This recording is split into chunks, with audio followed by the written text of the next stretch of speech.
नमस्कार, मैं डॉक्टर सुनीता, आपका मेरे चैनल में स्वागत है। तो आज हम बात करेंगे इस पंच भौतिक संसार की, पंच भौतिक शरीर की, जो हमारा शरीर और वातावरण, जो हमें 5 जो भूत हैं, पंच महाभूत जिनको बोला गया है, जो कि हमारी इस आस-पास पाए जाने वाले सारे वातावरण में निहित है, वही उसी से सब कोई बना है। तो हमारा शरीर भी पंच महाभूतों से बना है। वो पंच महाभूत कौन कौन से हैं? सबसे पहले आकाश जो शून्य है, पृथ्वी, वायु, अग्नि, जल, ये सब हैं पंच महाभूत। तो पृथ्वी जो हमें धारण करती है, अग्नि जो हमारे शरीर में और आसपास व्याप्त है, वायु जो हमें एक दूसरे से सुनने में और सब चीज़ों को जानने में मदद करती है, आकाश जो हमें इतना बड़ा एरिया खुला हुआ मिला हुआ है, जो कि हमारी ध्वनि को इधर से उधर पहुंचाता है। और और वायु हो गया जल।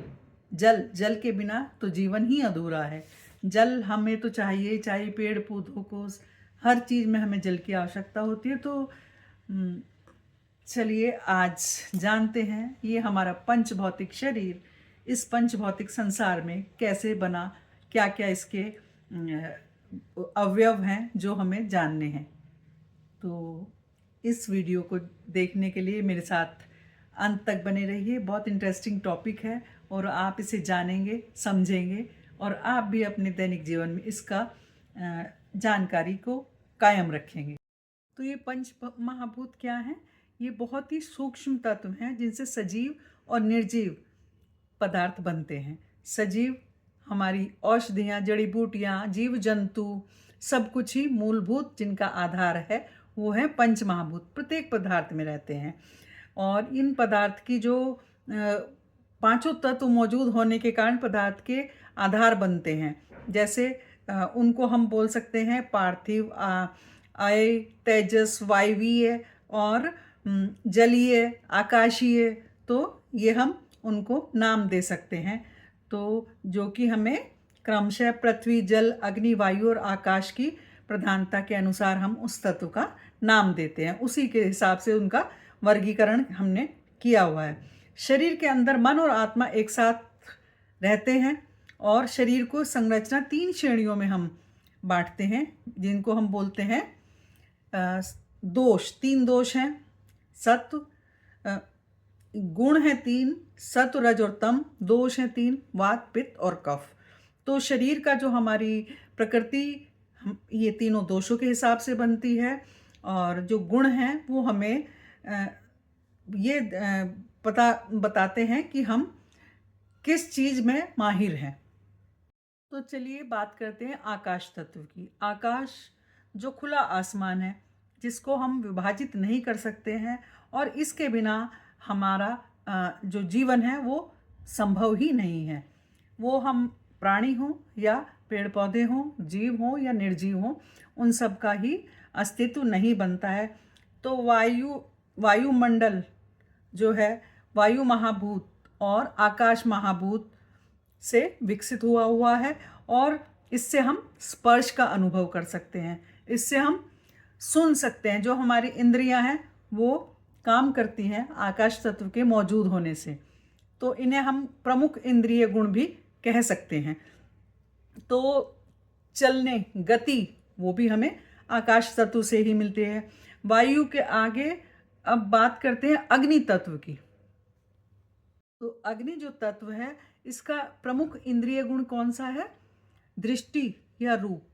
हम जो पहला सामने से जो किसी को हम देखते हैं तो वो हमें दृष्टि से दिखाई देता है। और दूसरा है उष्णत्व, कि इसमें कितना गर्मी है, ये उष्णत्व है। तो जो हमारे शरीर में जो ध्वनि और स्पर्श का अनुभव जो आकाश तत्व और अग्नि तत्व दोनों ही इंद्रिय गुण हमें करवाते हैं। अब इसके बाद आता है जल महाभूत। अब आते हैं अपा या जल महाभूत। जल महाभूत जो होता है, इसका प्रमुख इंद्रिय गुण होता है रस और द्रवता, इसका जो हम इससे हम रस का अनुभव करते हैं और द्रवता इसका गुण है। और जो दूसरे जल से अग्नि और आकाश तत्व के गुण भी, इंद्रिय गुण इसमें मौजूद होते हैं। और इसके बाद बात करते हैं पृथ्वी महाभूत की। पृथ्वी महाभूत का गुण क्या है? गंध और खुरदरापन। तो और बाकी जो महाभूत हैं उनके गुण तो, इंद्रिय गुण तो मौजूद होते ही होते हैं। तो अब हम ये देखेंगे कि हमारे जो त्रिदोष हैं उसमें किस किस गुण की, किस किस महाभूत की अधिकता होती है जिससे वो दोष या गुण बनता है। पहले ये जानते हैं कि किस महाभूत के क्या गुण हैं। तो सबसे पहले है आकाश महाभूत। आकाश महाभूत का गुण है शब्द, और जल या वायु इनका है शब्द और स्पर्श गुण। और अग्नि, अग्नि का गुण है शब्द, स्पर्श, रूप। और फिर आ गया जल या पानी, इसका है शब्द, स्पर्श, रूप, रस। और लास्ट में है पृथ्वी, तो शब्द, स्पर्श, रूप, रस, गंध।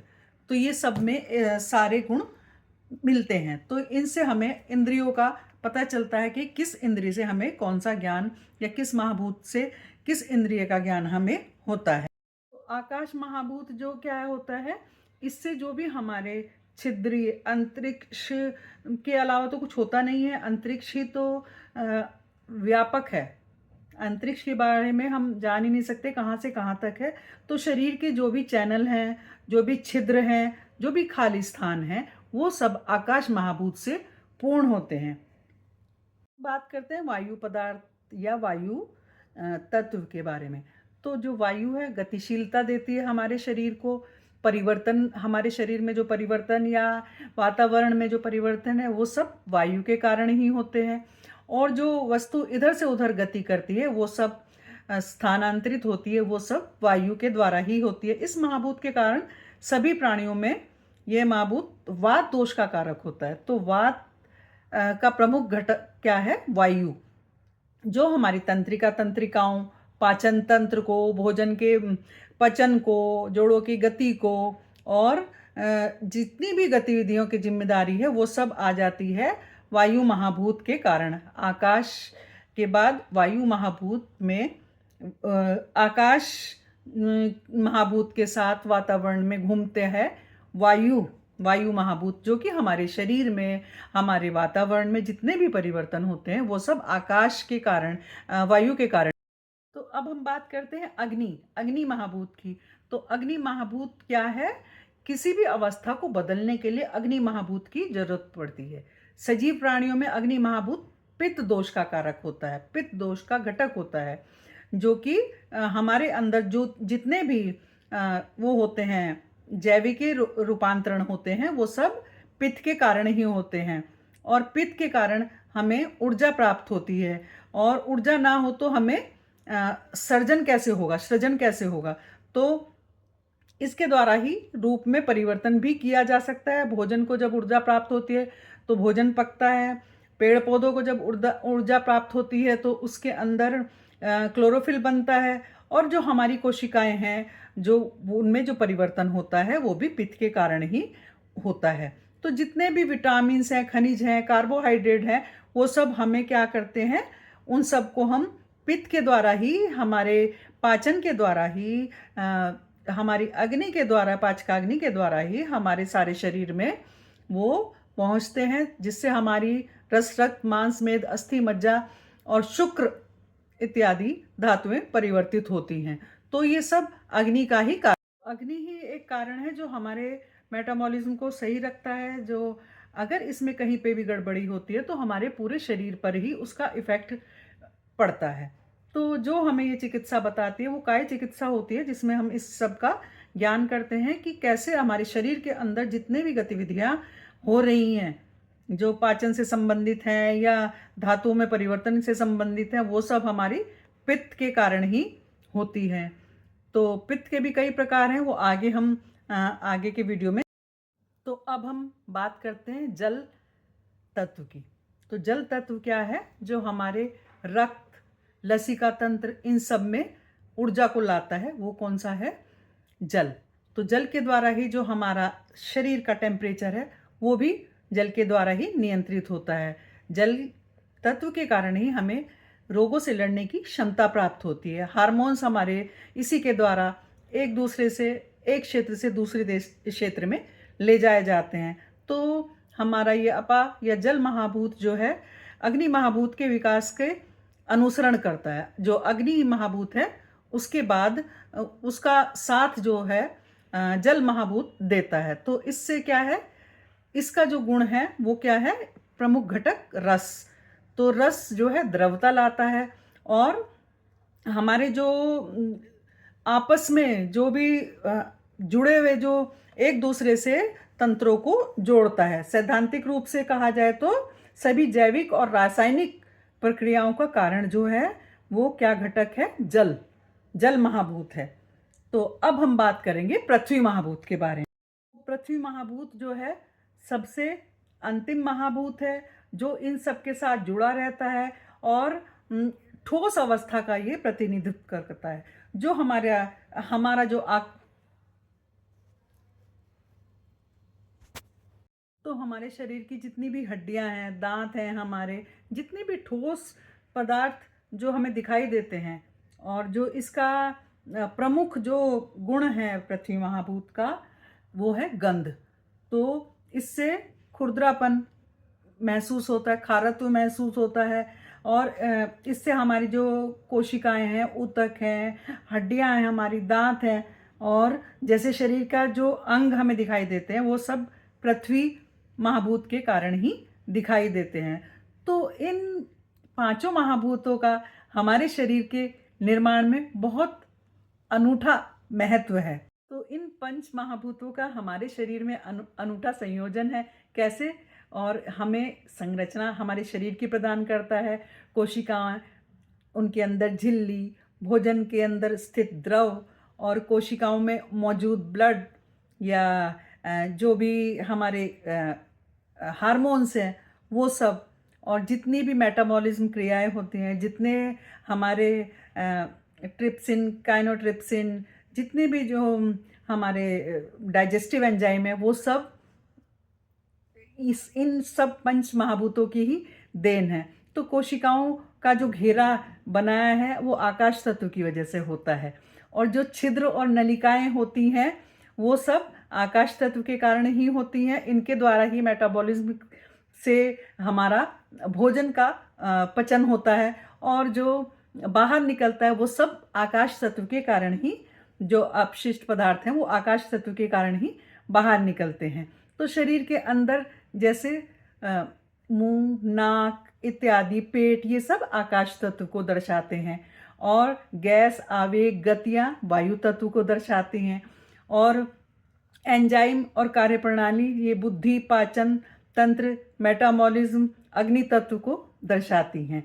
और शरीर के अंदर सभी तरल पदार्थ जो हैं जैसे कि प्लाज्मा हो गया है और हमारी जो लार होगी, डाइजेस्टिव एंजाइम होगी, पाचक रस, जितने भी सब हैं और वो सब अग्नि तत्व के द्वारा दर्शाए जाते हैं। और शरीर के अंदर जो ठोस संरचना है वो सब हड्डी, दांत, मांस, ये सब पृथ्वी तत्व के कारण ही दर्शाते हैं। तो ये एक अनूठा संगम हमारे शरीर का है जो हमें पंच महाभूतों ने, शरीर हमारा जो पंच महाभूतों के द्वारा निर्मित है वो संचालित है।